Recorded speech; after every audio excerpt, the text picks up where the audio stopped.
Hola, buenos días. Bueno, vamos a seguir con el estudio de la Organización General de la Célula Eucariota, parte 2. La parte 2 incluye el estudio de mitocondrias y peroxisomas. En la próxima diapositiva, en un video, tienen desarrollada la clase sobre mitocondrias y peroxisomas. ¿Qué son las mitocondrias? Bien, las mitocondrias ustedes saben que son los que van a cumplir numerosas funciones porque permiten que el ADP, en presencia del fósforo inorgánico, sea transformado en ATP.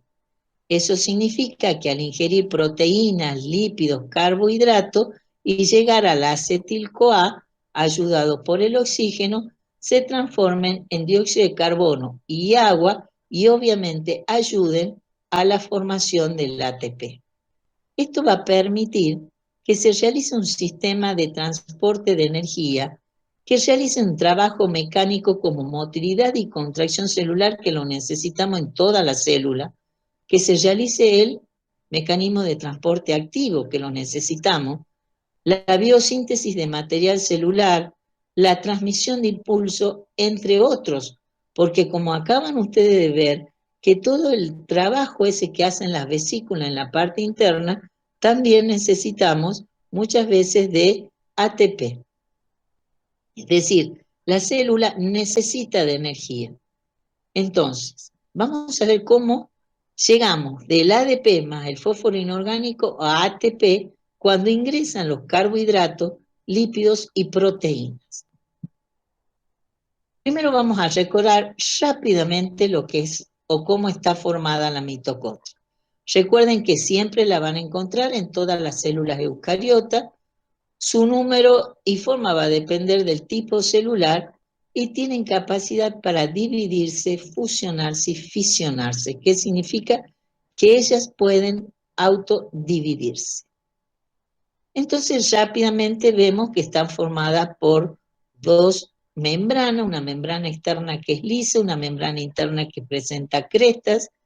Tenemos la matriz, vamos a tener moléculas de ADN, como también en la membrana interna vamos a tener adosadas un complejo que está formada por la porción F1, F1, F0, y en la matriz vamos a tener el ADN y diferentes tipos de ARN como diferentes tipos de moléculas de calcio y magnesio.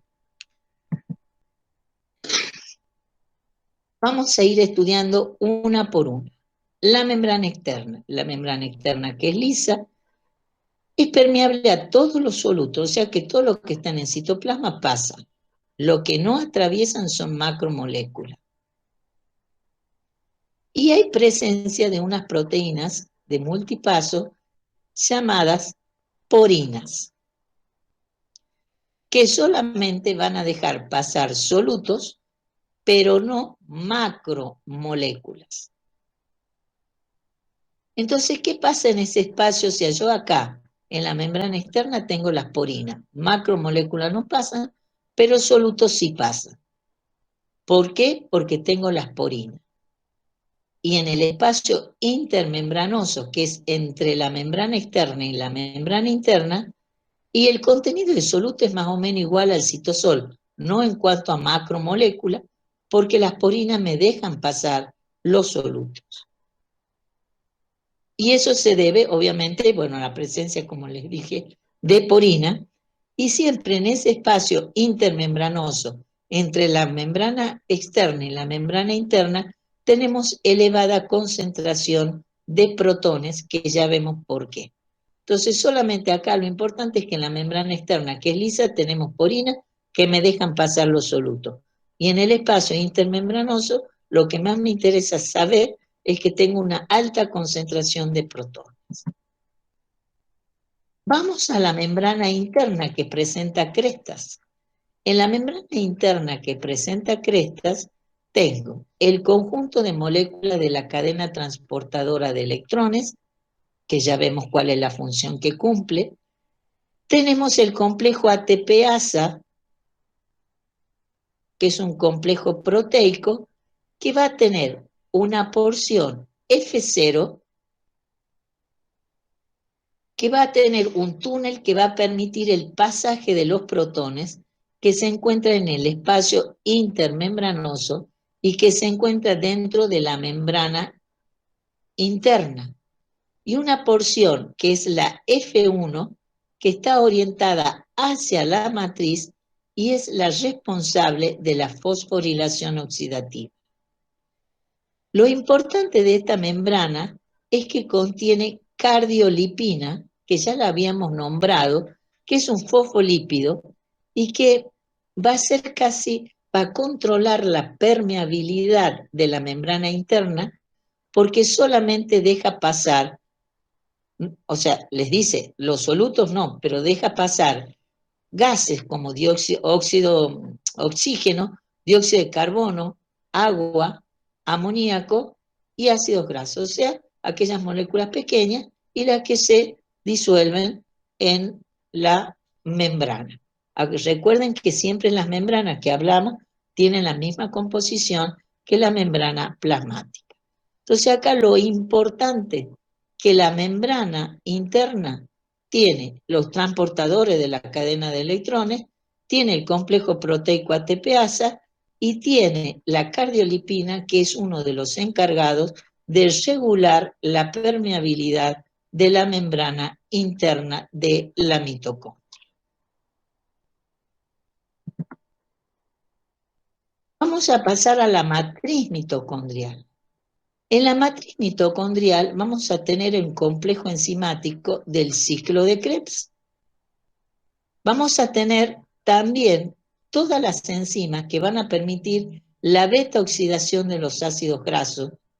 Vamos a tener gránulos de calcio, porque ya vamos a ver por qué, tan importante, de magnesio, porque van a ayudar a todas las reacciones que permiten realizar, o sea, que se van a realizar en el ciclo de Krebs y en la beta-oxidación de los ácidos grasos. Tenemos varias copias de ADN circular que van a tener 37 genes, lo que van a permitir que tengamos diferentes ARN mensajeros de transferencia ribosomal, proteínas propias de la mitocondria, y que tengamos diferentes tipos de chaperona, como la HSP70 y la HSP60. O sea que la mitocondria tiene sus propios chaperonas. También les voy a decir, no voy a dejar pasar, el ADN circular, si bien es diferente al ADN que vamos a encontrar en el núcleo, es altamente mutante. Entonces vamos a ver después cómo se produce, si se produce la mutación de este ADN, quién la transmite y quién no la puede transmitir. Vamos por parte. Habíamos dicho que en la matriz teníamos las chaperonas HSP70 y las HSP60. ¿Para qué? La proteína que quiera ingresar a la mitocondria, este es el citosol de la célula, las proteínas que ingresan pueden ir a la membrana externa, al espacio intermembranoso, a la membrana interna, o bien ser proteínas de la parte interna de la mitocondria.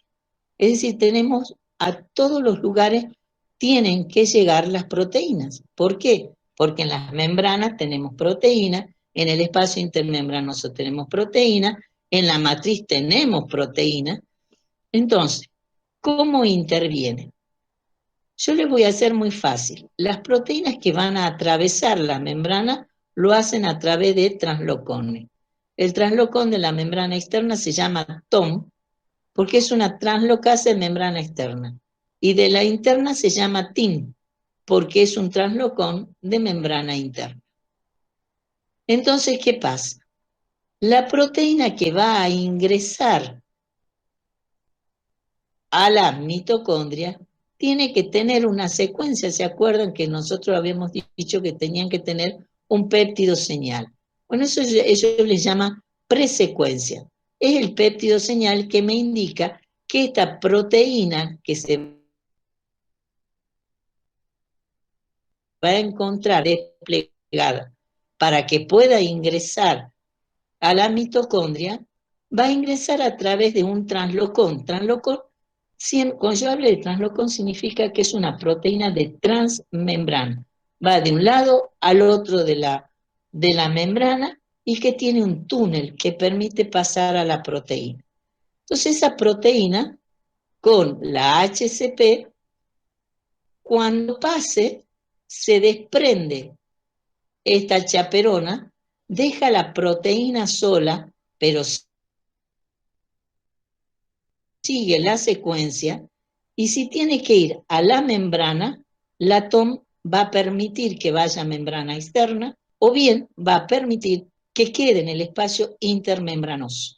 Ahora, si esta proteína tiene que pasar a la matriz mitocondrial, va a pasar por otro translocón que se encuentra en la membrana interna que se llama TIM. Y ahí va a encontrar la HSP70 propia de la mitocondria. Cuando encuentre esa HSP70 propia de la mitocondria, recién se desprende de esas secuencias o de las presecuencias y permite que la HSP70 la mantenga plegada. Si no está bien plegada, actuará la HCP60, todo ya de la mitocondria, para permitir tener una mitocondria correctamente plegada y que actúe en la matriz mitocondrial. Ahora, si esta proteína tiene que formar parte de la membrana interna, una vez que ha pasado a matriz, pasa por otro translocón y va a permitir que forme una proteína de transmembrana de la membrana interna. Entonces lo hagamos rapidito. Proteína con la HCP70 en el citosol, con presecuencias que me indican que van a mitocondria. Pasan por un translocón TOM, pueden ir a membrana externa, pueden ir al espacio o pueden ir a la matriz. Pasan por la matriz, por otro translocón, el TIM, la HSP la mantiene desplegada, liberándose de esas presecuencias. Si no están bien plegadas, pasan a las HSP 60 y las pliegan correctamente. Pero si tienen que formar parte de la membrana interna, pasan por otro translocón y forman parte de la membrana interna. O sea, que las HSP 70 y 60 que actúan en el plegamiento correcto y cuando sea necesario de las proteínas en las mitocondrias, son productos de las propias HCP 70 y 60 mitocondriales. ¿Entendido? Bueno, parece que sí. Bien, veamos ahora las funciones de las mitocondrias. Producción de ATP. Bueno, ustedes tienen, o sea, y ahora hay muchos vegetarianos, han cambiado, no usé tanto vegetales, pero bueno, se comen sus buenos asaditos, ingresan mucha comida, que puede ser comida chatarra o no, pero en toda la comida, ¿qué van a ingresar? Proteínas, hidratos de carbono y lípidos, sí o sí. Entonces, una vez que ingresan, ¿qué pasa? El proceso de digestión va a empezar por la boca, va a ir por todo lo que es aparato digestivo, en donde van a actuar diferentes tipos de enzimas para ir desdoblando esos hidratos de carbono, proteínas y lípidos. ¿Para qué? Para que puedan entrar por la parte apical de la célula con sus propios mecanismos de transporte. Recuerden de que si entran los hidratos de carbono y son desdoblados en glucosa, para que puedan atravesar, ¿qué va a tener que hacer? Entrar glucosa con el sodio por un mecanismo propio de transporte. siempre dependiendo de la bomba de sodio y potasio, recordemos mecanismo. Pero bueno, no viene al caso. Una vez que han sido desdobladas esas moléculas o macromoléculas, hidrato de carbono, proteína y lípido, en todo lo que es el aparato digestivo, tienen que entrar a la célula. ¿Qué pasa una vez que tenemos la glucosa, tenemos los ácidos grasos, como también vamos a tener restos de aminoácidos? La glucosa en el citoplasma de la célula va a sufrir un proceso de glucólisis que va a permitir que se forme piruvato y que sea recibido por una coenzima. Esto va a permitir que se realice el ciclo de Krebs en la matriz mitocondrial y que se continúe con la cadena respiratoria o cadena transportadora de electrones para poder llegar al complejo ATP-ASA, en donde se va a producir la formación del ATP. Cuando entran los ácidos grasos, también se forma un proceso en donde se van a unir a una CoA y se permite la beta-oxidación de los ácidos grasos, que también van a formar elementos de la cadena respiratoria para la formación de ATP. Entonces, tanto cuando entran hidratos de carbono como ácidos grasos, se produce uno, la beta-oxidación de los ácidos grasos, otro entran por las enzimas del ciclo de Krebs, para que luego, una vez formados estos elementos, puedan realizar todo el proceso de la cadena transportadora de electrones hasta llegar al complejo de la fosforilación oxidativa. Lo que a mí me interesa es que ustedes sepan que acá se realiza la beta-oxidación de los ácidos grasos en mayor proporción que lo que vamos a encontrar en los peroxisomas, que también se realiza parte de la beta-oxidación de los ácidos grasos y siempre se termina de realizar en la mitocondria. Y en el caso del ciclo de Krebs, se realiza previo paso de la glucosa por un proceso de glicólisis en donde sí se obtiene energía, pero muy poca energía, y permite el paso a la mitocondria para producir, ¿no es cierto?, una mayor cantidad de ATP previo pasaje por la cadena transportadora de electrones. Entonces, tenemos ciclo de Krebs, beta-oxidación de los ácidos grasos, y ahora, ¿cómo hacen estas enzimas que son de la cadena transportadora de electrones para unirse a la acción del ATPasa o el complejo proteico de la ATPasa? Todos los sustratos que se van a formar en la beta-oxidación de los ácidos grasos, como en el ciclo de Krebs, son sustratos que van a ser oxidados, que van a sufrir un proceso de oxidación, al ser oxidados, ¿no es cierto?, se van a, van a ser reducidos, no oxidados. Ellos están oxidados y van a ser reducidos. Al ser reducidos, van a eliminar, por eso le he puesto acá sustratos reducidos, en el proceso de, se van a obtener los sustratos reducidos, y esos sustratos reducidos, ¿qué significa? Que al sufrir ese proceso de reducción, van a liberar protones por un lado, porque acá tenemos los, ahí no encuentro, tenemos dos hidrógenos. Al ser reducidos, ¿qué va a pasar? Se va a eliminar un protón, y eso es ayudado por la liberación también de un electrón. Se libera protón y electrón. Este electrón se libera permitiendo o ayudando al protón a que pase al espacio intermembranoso en contra de su gradiente de concentración. ¿Por qué? Porque los protones van acumulándose en el espacio intermembranoso. ¿Se acuerdan que yo les dije que era rico el espacio intermembranoso en protones? Entonces, una vez que es reducida la molécula de la cadena respiratoria que se encuentra en la membrana interna de la mitocondria, se libera protón y el electrón que se libera ayuda a pasar a este protón. Así se van a producir de todos los elementos de la cadena respiratoria los protones con la ayuda de los electrones. Entonces, se van acumulando los protones en ese espacio intermembranoso hasta que llegan al complejo ATPasa. ¿Qué significa? ¿Se acuerdan que teníamos diferentes partes y que este tenía un canal?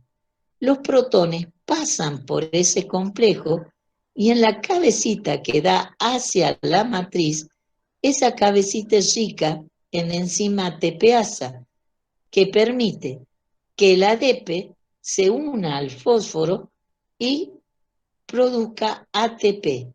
Este proceso de formación del ATP es conocido como fosforilación oxidativa. Esta diferencia de protones que tengo en el espacio intermembranoso con respecto a la matriz ocasiona una diferencia de gradiente conocida como energía protonicomotora. Esta energía es la que se produce para permitir la acción del ATPasa para que se forme el ATP, y esto es lo que se conoce como fosforilación oxidativa. De ahí es la importancia de que en la cadena, en la membrana interna, tengamos todos los elementos de la cadena respiratoria unidos al complejo ATP-ASA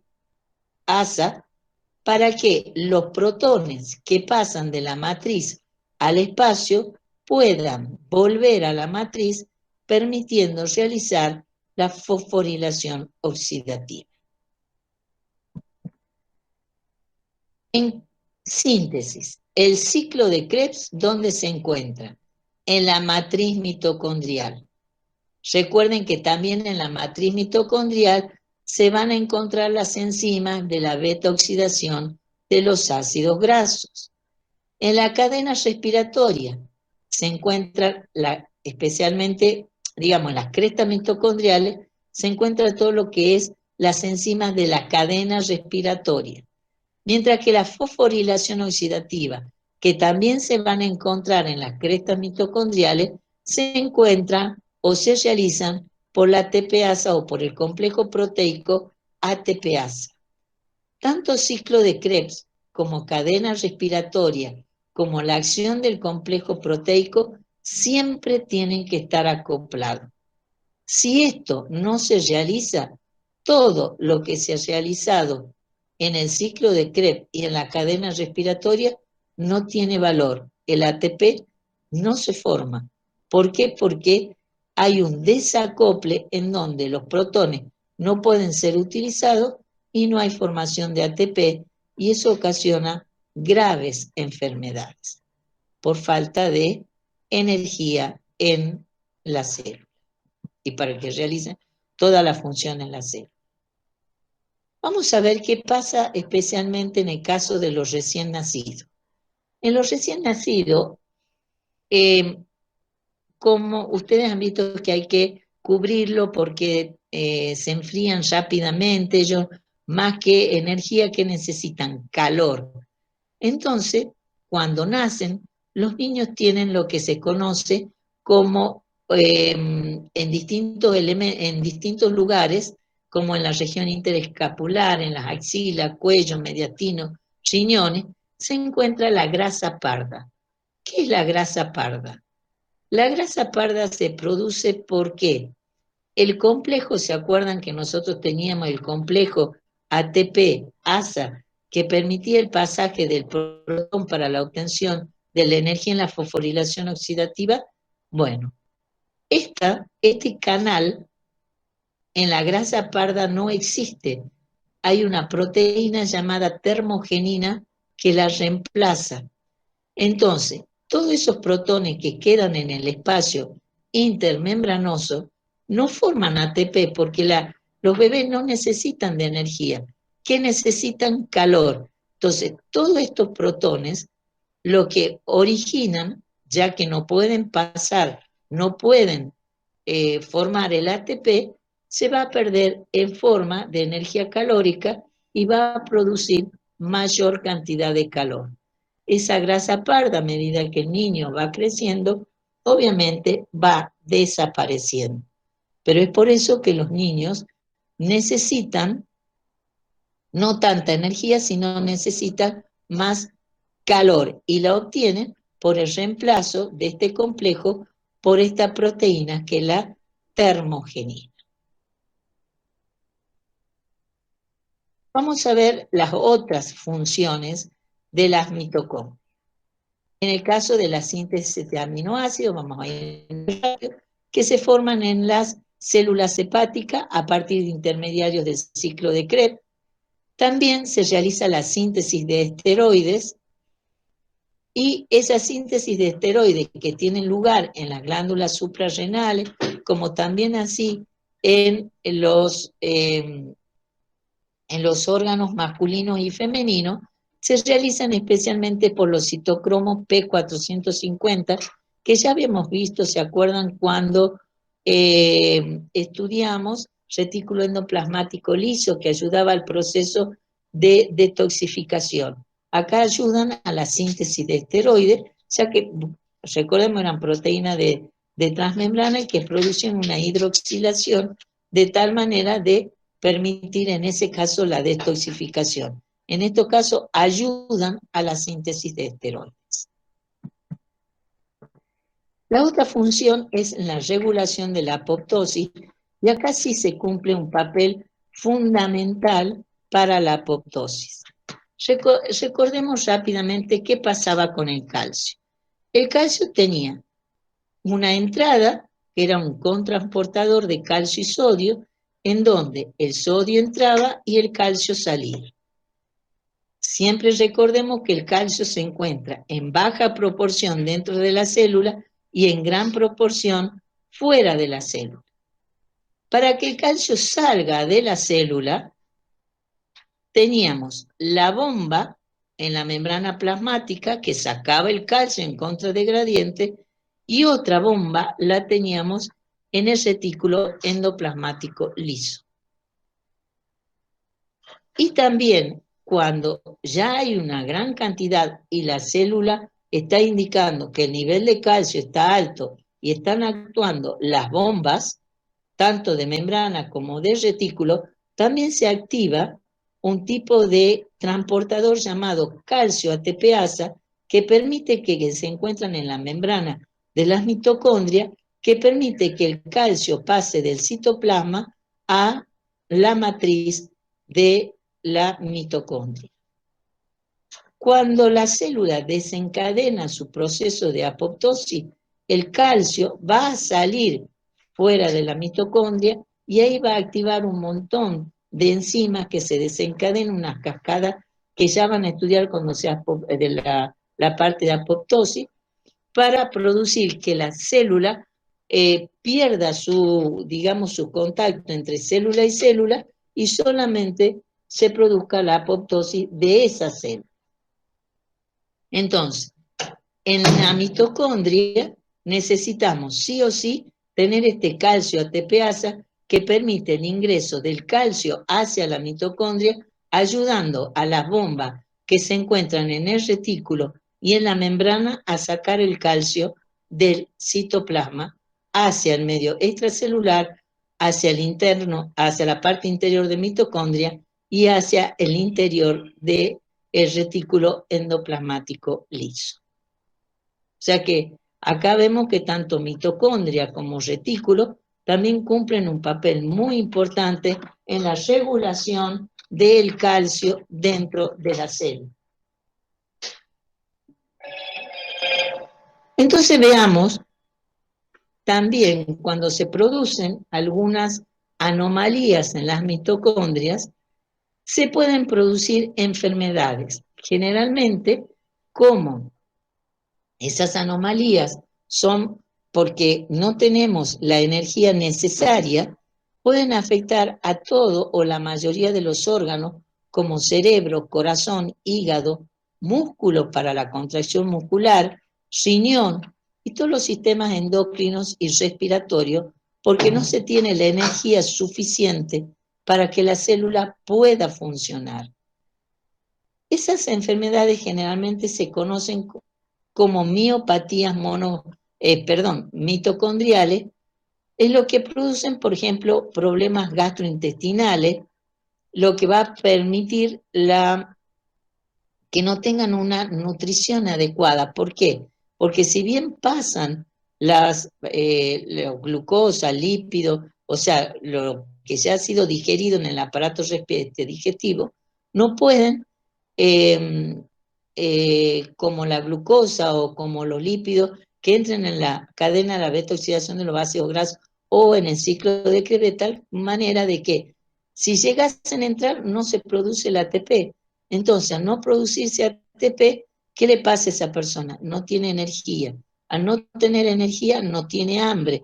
Entonces, va adquiriendo otras anomalías, como una debilidad muscular, pueden llegar a tener hasta epilepsia por problemas cerebrales. Todo lo que sea músculo lo van a tener muy debilitado, porque podemos tener mucha cantidad de mitocondrias, pero si la cantidad de mitocondrias no funcionan, o sea, es como que hay mucha cantidad de un elemento que no nos sirve. Entonces, podemos tener párpados caídos, porque obviamente es algo muscular, también podemos tener pérdida del oído y obviamente vamos a tener retraso en el aprendizaje. O sea, todo lo que tenga que ver con que la célula tenga que necesitar energía, no se va a realizar. O sea, la persona puede tener hambre, puede comer, pero esa comida, en vez de transformarse en ATP, se va a transformar en calor. Entonces, pueden ser personas que transpiren mucho, coman, no engorden, llegan un momento en que ya no tienen hambre, tienen ya debilidad y todo lo que sea muscular está afectado.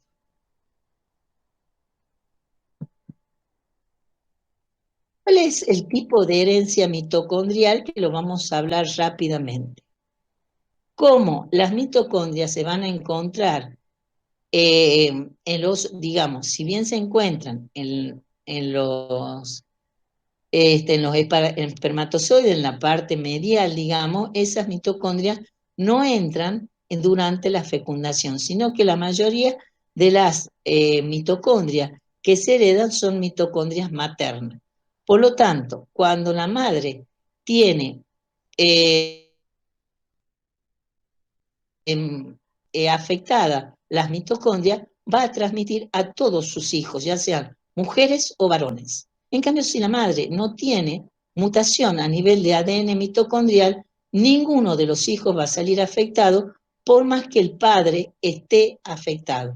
O sea que la transmisión de la herencia mitocondrial es exclusivamente materna a todos sus hijos, varones o mujeres, no así a nivel de papá. Y acá tenemos que reconocer algo. Yo les dije que el ADN mitocondrial tiene una característica que no es estable, o sea que puede mutar. Entonces así en las mitocondrias nosotros podemos tener mitocondrias que tienen un ADN que no es mutado y que presentan el mismo genoma. Eso es lo que se llama homoplasmia. Pero cuando yo tengo en la célula mitocondrias con ADN mutados y no mutados, tengo diferentes tipos de genoma mitocondrial. Cuando yo tengo en la célula mitocondrias con diferentes genomas, es lo que se denomina heteroplasmia. Significa que ese individuo va a tener ADN mitocondrial normal y ADN mitocondrial mutado. Ustedes me dirán, bueno, entonces es enfermo. No siempre, cuando pasa un determinado porcentaje, que más o menos es entre un 40 y un 50% de tener heteroplasmia, es decir, de tener mayor cantidad de ADN mutado, recién pueden empezar a aparecer algunos signos de la enfermedad. Cuando ya superan el 70%, aparecen las anomalías ocasionadas por la mutación del ADN mitocondrial. Y eso es lo que se llama heteroplasmia, la presencia de ADN mitocondrial normal y mutado en la misma célula. Pasemos a los peroxisomas para terminar la clase que se me ha hecho medio larga. Entonces veamos que los peroxisomas son estructuras membranosas pequeñas entre 3 a 1,5 micras. La mayoría presenta una estructura cristaloide en su parte central, que es lo que se denomina nucleoide. ¿Por qué? Porque ahí tienen las enzimas. Ese nucleoide se caracteriza por presentar las enzimas que tienen los peroxisomas, entre ellos la catalasa peroxidasa, la D-aminoácido oxidasa, la urato oxidasa y las enzimas responsables de la beta-oxidación de los ácidos grasos. Recuerden que acá también empieza la beta-oxidación de los ácidos grasos y se termina en la mitocondria. ¿Por qué se caracterizan los peroxisomas? Sus proteínas son sintetizadas siempre en los ribosomas libres y son plegadas en el citosol cuando van a ingresar por las HSP70 y 60. Los peroxisomas no tienen chaperonas. Los peroxisomas carecen de chaperonas, se encuentran en toda la célula eucariota, menos en los eritrocitos, y son muy abundantes en el hígado y riñón, y ya vamos a ver por qué. Vamos a ver que las principales enzimas que intervienen, de ahí viene el nombre de peroxisoma, significa que forma y destruye el agua oxigenada, peróxido de hidrógeno. Entonces, si yo tengo oxígeno con hidrógeno, bueno, que va a formar el peróxido de hidrógeno, lo hacen las oxidasas, pero las catalasas destruyen el peróxido de hidrógeno en agua. O sea, que cuando se produce la oxidación de sustancias como aminoácidos, ácidos grasos de cadena larga, ácido úrico o purina, se va a producir la oxidación produciéndose el peróxido de hidrógeno, pero ese peróxido de hidrógeno es destruido por la catalasa. Mientras que cuando los peroxisomas entran en el proceso de detoxificación, porque una de las funciones de los peroxisomas también es la detoxificación, no solo es la oxidación, sino que la detoxificación, van a actuar en la detoxificación del etanol, fenoles, formol, metanol, ácido fórmico. Por eso se dice, y ustedes van a saber que los días sábados los peroxisomas actúan y tenemos una gran cantidad de peroxisomas. ¿Por qué? Porque están produciendo la detoxificación del alcohol que está entrando en nuestro organismo. Es decir, tienen que actuar rápidamente para que la catalasa actúe y lo transforme en un compuesto que pueda ser fácilmente, o sea, que sea liposoluble y lo transforme en agua. Entonces, por eso decimos, bueno, interviene en la detoxificación del etanol y de estos elementos, generalmente de los alcoholes, a diferencia del retículo endoplasmático liso, que va a actuar en otras sustancias también como detoxificador. ¿Qué hace también los peroxisomas? Van a destruir o van a degradar, ¿no es cierto?, todo lo que se pueda producir como desecho en otros organoides, como en las mitocondrias, como en el citosol también o como en los retículos. Cuando estos organoides actúan, pueden producir lo que se llama el anión superóxido. El anión superóxido es oxígeno 2 con carga negativa que tiene que ser sacada fuera de la célula, o sea, no fuera de la célula, tiene que ser neutralizado el anión superóxido. Entonces, ¿qué pasa en el citoplasma? Existe una enzima que se llama la superóxido dismutasa que hace que este oxígeno, que tiene dos cargas negativas, se una con dos protones, de tal manera de formar peróxido de hidrógeno, que va a actuar en el peroxisoma y por medio de la catalasa se transforma en agua y en oxígeno. Es decir, que también va a actuar en un proceso rápidamente de detoxificación, sacando el anión superóxido por la acción también de la superóxido dismutasa, que me forma el peróxido de hidrógeno y que permite la degradación en agua y oxígeno. ¿Cuáles son las funciones? En el hígado participar en la síntesis de ácidos biliares. También participa en la síntesis del plasmológenos, que es un tipo especial de fosfolípido, que son, digamos, funciones menores, pero que las tienen.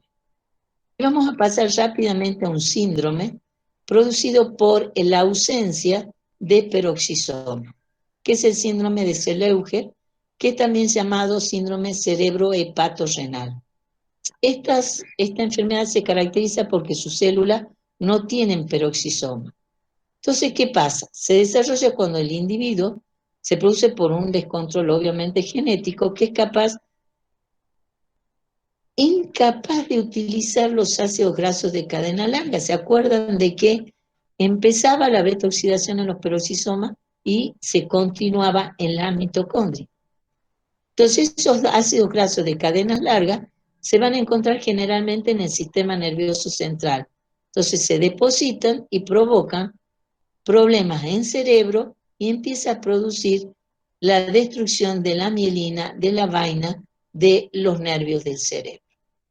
Entonces, ¿qué pasa? ¿Cuál es el cuadro clínico? Y bueno, vamos a ver que hay un agrandamiento del hígado, porque hay no están funcionando correctamente los peroxisomas, tenemos elevados niveles de minerales, de hierro y de aluminio, tenemos una desorganización neuronal, porque ya habíamos dicho que hay problemas a nivel del sistema nervioso, ya que no están formando, hay una destrucción de la mielina. Vamos a tener obviamente un retraso mental, pérdida auditiva, o sea, todo lo que sea parte cerebral. Podemos tener también defectos de la retina con consecuencia de la falla de la visión. O sea que los signos y síntomas de este cuadro es muy drástico, generalmente no tienen mucho, mueren muy pequeños, no tienen un tiempo de sobrevida muy larga porque carecen completamente de peroxisoma o tienen una baja producción con una baja funcionalidad a nivel de peroxisoma.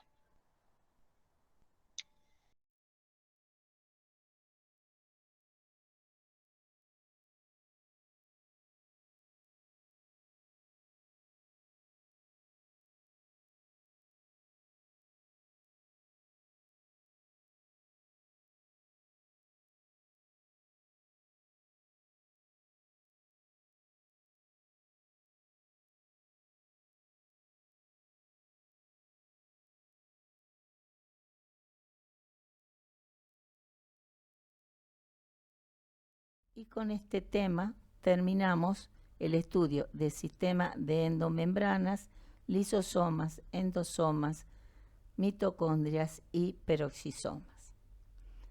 Los espero en la consulta de las clases, que les vaya muy bien en los trabajos prácticos, así que estudien mucho.